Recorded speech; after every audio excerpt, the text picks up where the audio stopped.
জোরে বলেন সুবহানাল্লাহ। আমার বাবাজিরা, এরপরে আসেন আল্লাহ রাব্বুল আলামিন বলছেন, মান ইউহিনিল্লাহু ফামা লাহু মিন মুকরিম। আল্লাহ যাকে সম্মান দেবেন তাকে কেউ অপমানিত করতে পারে না। আল্লাহ যাকে সম্মান দেবেন, যাকে চুল ধরে উপরে উঠাবেন, দুনিয়ার সব মানুষ যদি একত্রিত হয়ে তাকে দাবাবার জন্য চেষ্টা করে, তাকে লাঞ্ছিত করার জন্য চেষ্টা করে, সবাই মিলে যদি চেষ্টা করে, তাতে কি তার সম্মান মোটেও কমবে নাকি?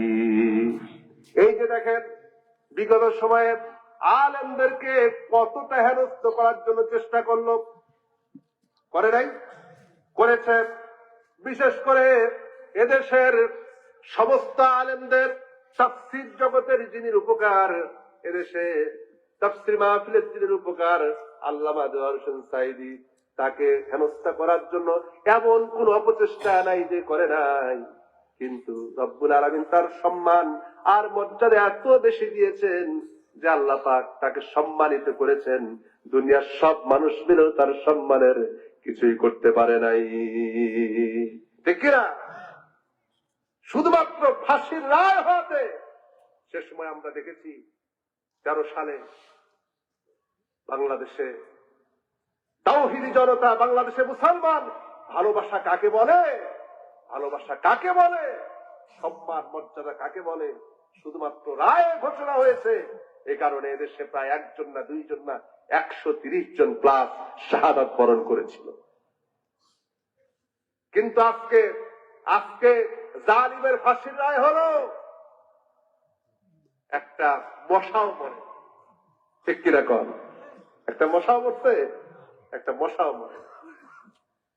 এই হচ্ছে সম্মান, এ হচ্ছে মর্যাদা। আল্লাহ যাকে সম্মানিত করতে চান তাকে কেউ অপমানিত করতে পারে। আমার বাবাজিরা, আল্লাহ রাব্বুল আলামিন কোরআনে কারীমের মধ্যে আরো বলেছেন, এই পৃথিবীর যা কিছু আছে, যত কিছু আছে, সবকিছু সেজদা দেয় আল্লাহর সামনে। আল্লাহ পাক বলেন, ওয়ান নাজমু ওয়াশ-শাজারু ইয়াসজুদান। তারকারাজি এবং বৃক্ষরাজি সবাই আল্লাহর সামনে সেজদায় অবনত। কার সামনে সেজদা অবনত? আল্লাহর সামনে সেজদা অবনত। আল্লাহ রাব্বুল আলামিন এই যে গাছগুলি দাঁড়ায় আছে, রৌদ্র পড়ে, রৌদ্রের কারণে ছায়া পড়ে, ছায়াগুলি হেলে দুলে যায়। আল্লাহ পাক কোরআনে কারীমের ভিতরে সে কথাও বলেছেন। আল্লাহ রাব্বুল আলামিন বলেন, আওয়ালাম ইয়ারাউ ইলা মা খালাকাল্লাহু মিন শাইইন ইয়াতাফায়্যাউ বিলাদুহু আনিল ইয়ামিনি ওয়াশ-শামাইল সুজদান লিল্লাহি ওয়া হুম দাখিরুন। আল্লাহ রাব্বুল আলামিন বলেন, তোমরা কি লক্ষ্য করো না, আল্লাহ মা খালাকাল্লাহু, আল্লাহ যা সৃষ্টি করেছেন, মিন শাইইন ইয়াতাফাত্তাউ যিলালুহু আন ইয়ামিনি ওয়াশ শিমাল, এই যে গাছপালাগুলি সৃষ্টি করেছেন, এই গাছপালাগুলি রোদের কারণে ডান বামে যে ছায়া পড়ে, ছায়াগুলি যে হেলতে দুলতে থাকে, বাতাস আসে, বাতাসের কারণে হেলতে দুলতে থাকে। মূলত এই গাছের ছায়াগুলির মাধ্যমে গাছগুলি রব্বুল আলামিনের সামনে সেজদায় অবনত হয়ে যায়। যেরকম সুবহানাল্লাহ, গাছগুলি আল্লাহকে সেজদা করে। আল্লাহ রাব্বুল আলামিন আরো বলছেন, ওয়ালিল্লাহি ইয়াসজুদু মা ফিস সামাওয়াতি ওয়া মা ফিল আরদি মিন দাব্বাতিন ওয়াল মালাইকাতি ওয়া হুম লা ইয়াস্তাকবিরুন। আল্লাহু আকবার। আল্লাহ রাব্বুল আলামিন বলেন, আল্লাহ ওয়ালিল্লাহি ইয়াসজুদু, আল্লাহর জন্য সেজদা অবনত হয় আকাশে যা কিছু আছে, জমিনে যা কিছু আছে, এবং যত চতুষ্পদ জানোয়ারগুলি তোমরা দেখতে পাও, যত প্রাণী দেখতে পাও, সমস্ত প্রাণীগুলি আল্লাহর সামনে সেজদায় অবনত হয়ে যায়। আর হুম লা ইয়াস্তাকবিরুন, তারা মোটেও অহংকার করে না। তারা অহংকার করে? তারা তো অহংকার করে না। অহংকার করে মানুষ, মানুষ অহংকার করে। আল্লাহ মানুষকে স্বাধীন করে ছেড়ে দিয়েছেন, এই জন্য সে নিজেকে একটু টাকা হলে পরে অহংকার করে, একটু পয়সা হলে পরে অহংকার করে, একটু ক্ষমতা থাকলে পরে অহংকার করে, একটু শরীরের শক্তি হলে পরে অহংকার করে, একটু শিক্ষা দীক্ষা বেশি হলে পরে অহংকার করে। কিন্তু রব্বুল আলামিন বলছেন এই বিরাট সৃষ্টি জগতের এত বড় বড় সৃষ্টি আছে, তো একটা মুহূর্তের জন্য আল্লাহর সামনে অহংকার করে না। আল্লাহ রাব্বুল আলামিন এই পৃথিবীতে মানুষ কত ধর্ম আছে যারা চাঁদের পূজা করে, সূর্যের পূজা করে, চাঁদের সামনে সিজদা দেয়, সূর্যের সামনে সিজদা দিয়া দেয়, তার কাছে সাহায্য প্রার্থনা করে। আল্লাহ পাক তাদের সম্পর্কে বলেছেন ওয়ামিন আয়াতিহিল লাইলু ওয়ান নাহারু ওয়াশ শামসু ওয়াল কমার লা তাসজুদু লিশ-শামসি ওয়ালা লিল-কমার ওয়াসজুদু লিল্লাহিল্লাযী খালাকাহুন্না ইন কুনতুম ইয়াহু তা'বুদুন। আল্লাহু আকবার। আল্লাহ পাক বলেন রাত সৃষ্টি এবং দিন, চন্দ্র সূর্য, এই সবগুলি আল্লাহ পাকের নিদর্শন। সুতরাং চাঁদের সামনে সিজদা করো না, সূর্যের সামনে সিজদা করো না, সিজদা করো সে আল্লাহর সামনে। চাঁদ যিনি সৃষ্টি করেছেন, সূর্য যিনি সৃষ্টি করেছেন, সিজদা হবে, মাথা নত হবে কেবলমাত্র সে আল্লাহ রাব্বুল আলামিনের জন্য। আমার বাবাজিরা, এরপরে আল্লাহ রাব্বুল আলামিন পরে আয়াতগুলিতে আল্লাহ পাক ডেকে বলেছেন, আল্লাহ রাব্বুল আলামিন পরবর্তীতে বলেন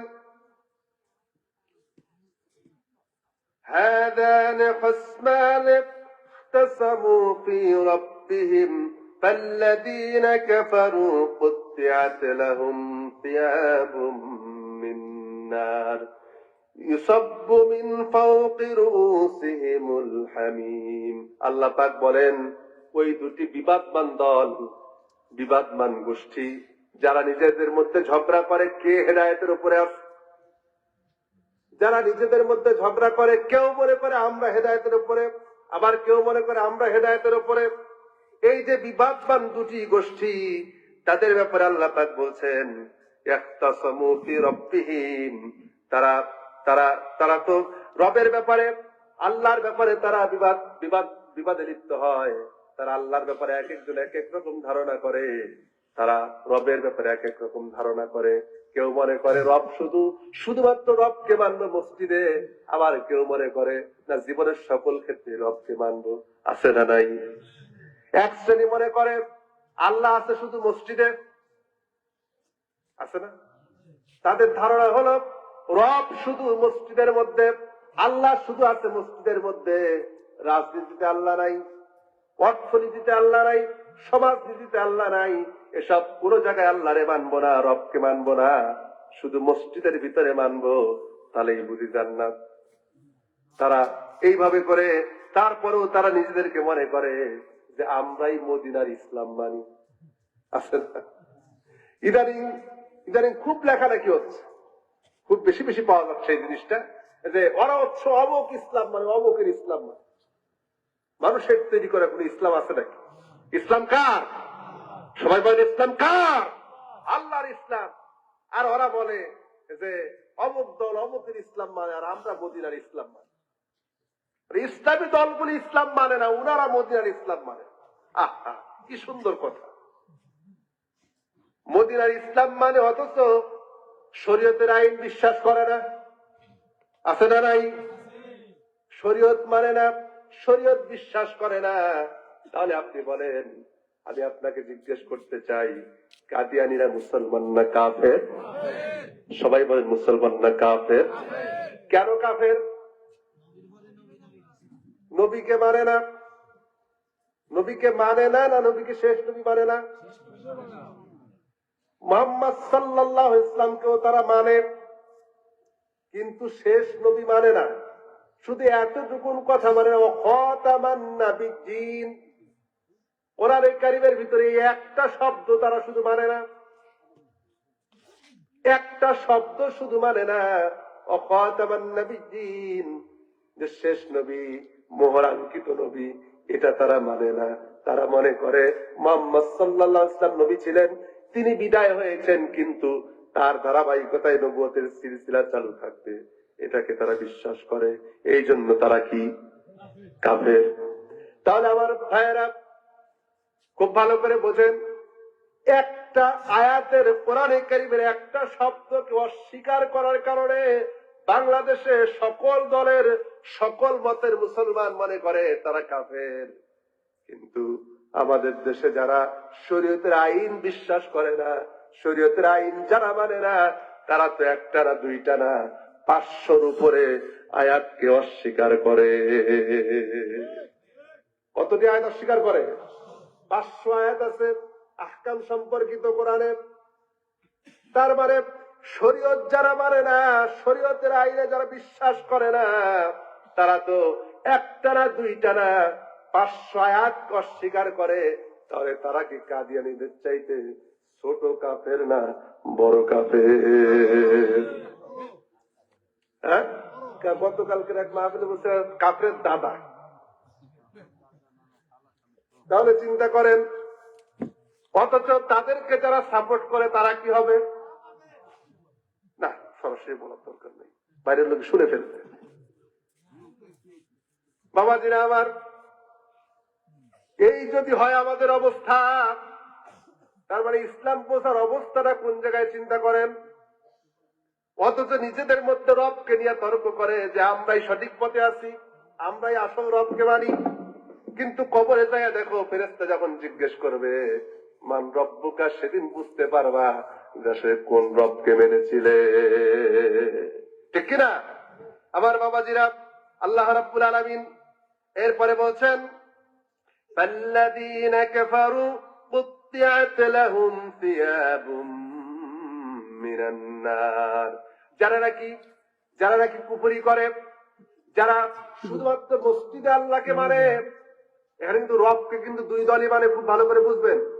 রবকে কিন্তু দুই দলই মানে, কিন্তু একদল সব জায়গায় মানে, জীবনের সকল ক্ষেত্রে মানে, আর এক দল শুধু মসজিদে মানে। এই দুই দলের ঝগড়া হচ্ছে। আল্লাহ পাক বলছেন যারা নাকি সমাজে আল্লাহকে মানে না, রবকে মানে না, রাষ্ট্রের রবকে মানে না, আইন আদালত রবকে মানে না, আল্লাহকে মানে না, তাদেরকে কিয়ামতের দিন তাদেরকে কিয়ামতের দিন জাহান্নামের পোশাক পরানো হবে। নাউযুবিল্লাহ, নাউযুবিল্লাহ। তাদের কি পরানো হবে? জাহান্নামের পোশাক পরানো হবে।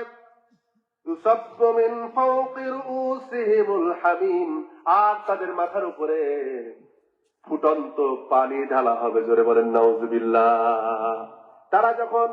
তারা যখন পিপাসায় জাহান্নামে যাওয়ার পরে, জাহান্নামের পোশাক পরার পরে পিপাসায় ক্লান্ত হয়ে যখন আল্লাহর কাছে পানি চাইবে, তখন এমন ফুটন্ত গরম রক্ত পুষ পানি দেওয়া হবে, যা পান করার সঙ্গে সঙ্গে তাদের পিছনের দরজা দিয়ে বেরিয়ে যাবে। আল্লাহ পাক পরবর্তী আয়াতে বলছেন ইউসহারু বিহি মা ফি বুতুনিহিম ওয়া জুলুদ। আল্লাহ পাক বলেন যা পান করলে পরে তাদের নাড়ি ভুঁড়ি গলে যাবে এবং তাদের পুরা শরীরটা ঝলসে যাবে, চামড়াগুলি আবার ঝলসে একদম শেষ হয়ে যাবে। আপনি বলেন সরাসরি আগুনে পড়লে, আগুনে যদি কোনো মানুষ পড়ে, জ্বলন্ত আগুন, সেই আগুনে যদি কোনো মানুষ পড়ে যায়, তাহলে সে তো সঙ্গে সঙ্গে ভস্ম হয়ে মারা যাবে, কষ্টটা কম হবে। কিন্তু কোন মানুষকে যদি গরম পানির মধ্যে যদি জ্বালানো হয়, আর ওই পানির মধ্যে যদি কাউকে ফেলা হয়, অথবা গরম পানি, টকবয়ে গরম পানি যদি কারো মাথায় ঢালা হয়, সে মরতে যেমন সময় লাগবে, কষ্টটাও তেমন বেশি হবে। আল্লাহ পাক বলছেন তাদেরকে জাহান্নামে, শুধু জাহান্নামেই দেওয়া হবে না, তাদের শরীরটাকে পুষ্ট করে দেওয়া হবে, এমন মোটা করে দেওয়া হবে যেন শাস্তিটা আস্বাদন করতে পারে। আর তাদের মাথার উপরে ফুটন্ত পানি ঢালা হবে, এমন ফুটন্ত পানি, যে ফুটন্ত পানির কারণে আস্তে আস্তে পানির সাথে সাথে চামড়াগুলি ঝলসে যেতে থাকবে। আমার বাবাজিরা, আল্লাহ রাব্বুল আলামিন এরপরে বলছেন ওয়ালাহুম মাকামিউ মিন হাদিদ, আর তাদের জন্য থাকবে লোহার হাতুড়ি। ফেরেশতারা তাদের জন্য হাতুড়ি নিয়ে অপেক্ষা করবে। কি নিয়ে অপেক্ষা করবে? হাতুড়ি নিয়ে লোহার হাতুড়ি নিয়ে, লোহার ডান্ডা নিয়ে অপেক্ষা করবে। শুধু তাই নয়, কুল্লামা আরাদু আন ইখরাজু মিনহা মিন গাম্মি উঈদু ফিহা ওয়া যুকু আযাবাল হারিক। আল্লাহ পাক বলেন, তারা প্রত্যেকেই যখন জাহান্নাম থেকে বের হতে চাইবে, কি করতে চাইবে? জাহান্নাম থেকে বের হতে চাইবে। চতুর্দিকে ফেরেশতারা হাতুড়ি নিয়ে দাঁড়ানো, লোহার হাতুড়ি নিয়ে দাঁড়ানো।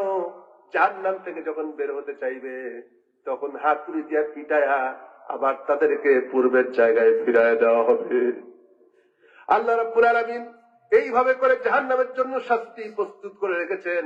সেদিন জাহান্নামী যারা হবে, জাহান্নামে যারা চলে যাবে, তাদের অবস্থা সম্পর্কে কোরআনে কারিমে অসংখ্য জায়গায় আল্লাহ বলেছেন। আল্লাহ রাব্বুল আলামিন কোরআনে কারিমের ভিতরে বলেছেন, ওই জাহান্নামে কারা যাবে? যারা নাকি আল্লাহর আয়াতকে অহংকার করে অস্বীকার করে। তাদের জন্য জান্নাতে যাওয়া কোনোভাবেই সম্ভব নয়। সম্ভব নাকি বলেন? আল্লাহ রাব্বুল আলামিন বলছেন, ওয়ালিল্লাযীনা কাফারু বিরাব্বিহিম আযাবু জাহান্নাম ওয়া বিইসাল মাসীর। যারা নাকি আল্লাহর আয়াতকে অস্বীকার করে, কোরআনে কারীমের বিধানকে যারা অস্বীকার করে, তাদের জন্য রয়েছে জাহান্নাম। আর সেই জাহান্নাম তাদের জন্য বড়ই নিকৃষ্ট জায়গা। আমার বাবাজিরা, কোরআনে কারীমে আল্লাহ রাব্বুল আলামিন আরো বলেছেন, ইন্নাল্লাযীনা কাযযাবু বিআয়াতিনা ওয়াস্তাকবারু আনহা লা তুফাত্তাহু লাহুম আবওয়াবুস সামাই ওয়া লা ইয়াদখুলুনাল জান্নাতা হাত্তা ইয়ালিজাল জামালু ফি সাম্মিল খিয়াত। আল্লাহু আকবার বলেন। আল্লাহ রাব্বুল আলামিন বলেন, যারা নাকি অহংকার করে, কি করে? অহংকার করে। আল্লাযীনা কাযযাবু, মিথ্যা প্রতিপন্ন করে আর অহংকার করে, আর অহংকার করে আমার আয়াতকে মিথ্যা প্রতিপন্ন করে। সমাজে ইসলাম মানতে চায় না, রাষ্ট্রে ইসলাম মানতে চায় না, আইন আদালত ইসলাম মানতে চায় না, সংসদে ইসলাম মানতে চায় না, পার্লামেন্টে ইসলাম মানতে চায় না। যেভাবে তারা অস্বীকার করে, অহংকার করে, মনে করে যে আমরা আমাদের মতো করে চালাই, দেশটাকে সুন্দর করব, মানুষকে সমৃদ্ধশীল করব, যারা মনে করে, আল্লাহ পাক বলছেন তাদের জন্য আসমানের দরজা সমূহ খোলা হবে না। আসমানের রহমতের দরজাগুলি তাদের জন্য খোলা হবে না। আর তাদের জন্য জান্নাতে প্রবেশ করা এতটাই কঠিন, যেমন করে সূচের ছিদ্র দিয়া উট প্রবেশ করা যেমন কঠিন, ওই সকল আল্লাহর বান্দাদের জন্য আল্লাহর জান্নাতে প্রবেশ করা তার চাইতেও বেশি কঠিন। এখন আপনাকে প্রশ্ন করতে চাই, আপনি বলেন, একটু বিবেক খাটায় বলেন, সূচের ছিদ্র দিয়া উট প্রবেশ করানো সম্ভব নাকি? জোরে বলেন, সম্ভব? সূচের ছিদ্র দিয়া উট প্রবেশ করানো যেমন সম্ভব নয়, যারা নাকি আল্লাহর কোরআনকে সংসদে নিতে চায় না, আল্লাহর কোরআনকে আইন আদালতে নিতে চায় না, রবকে যারা, আল্লাহকে যারা ওইভাবে করে বিশ্বাস করতে চায় না, মানতে চায় না, ওই সকল মানুষের জন্য আল্লাহর জান্নাতে প্রবেশ করাও তার চাইতেও বেশি কঠিন। এই জন্য বাবাজিরা আমার, আল্লাহ পাক যেন আমাদেরকে রবকে সেভাবে করে মেনে, আল্লাহ পাককে যেভাবে করে মানা দরকার। আজকের তাফসীর থেকে আমরা যে কথাগুলি বুঝলাম, তা হচ্ছে আমরা নেফাকি করব না, করব আল্লাহ পাকের গোলামির ব্যাপারে মনে কোনো সন্দেহ থাকা যাবে? হ্যাঁ, প্রথম আয়াত ছিল আল্লাহ পাকের গোলামির ব্যাপারে মনে কোনো সন্দেহ থাকা যাবে না। নির্দ্বিধায় গোলামি হবে কার? স্বয়ং গোলামি হবে কার? আল্লাহ পাক। 2 নম্বরে, আল্লাহ ছাড়া অন্য কাউকে ডেকে কখনো কল্যাণ লাভ করা যাবে না, এটা আমরা শিখলাম। 3 নম্বরে আমরা শিখলাম, হেদায়েত এবং পথভ্রষ্টতার একমাত্র ভিত্তি কি? কোরআন। কোরআনই কেবলমাত্র মানুষকে হেদায়েত দিতে পারে, কোরআনই কেবলমাত্র মানুষকে মুক্তি দিতে পারে, ঠিক কিনা বলেন? এরপরে জানলাম জান্নাতের শান্তির কথা এবং কাফেরদের জন্য জাহান্নামের শাস্তির কথা। এরপরে আমরা জেনেছি, আমরা সর্বশেষ আরেকটা বিষয় জেনেছি গুরুত্বপূর্ণ, তা হচ্ছে আল্লাহ পাক মুমিনদেরকে অবশ্যই অবশ্যই বিজয় দেবেন, মুমিনদের পেরেশানি দূর করবেন এবং তাদেরকে এদেশে কোরআনের রাজ, কোরআনের সমাজ প্রতিষ্ঠিত হবে ইনশাআল্লাহ। সবাই বলেন ইনশাআল্লাহ।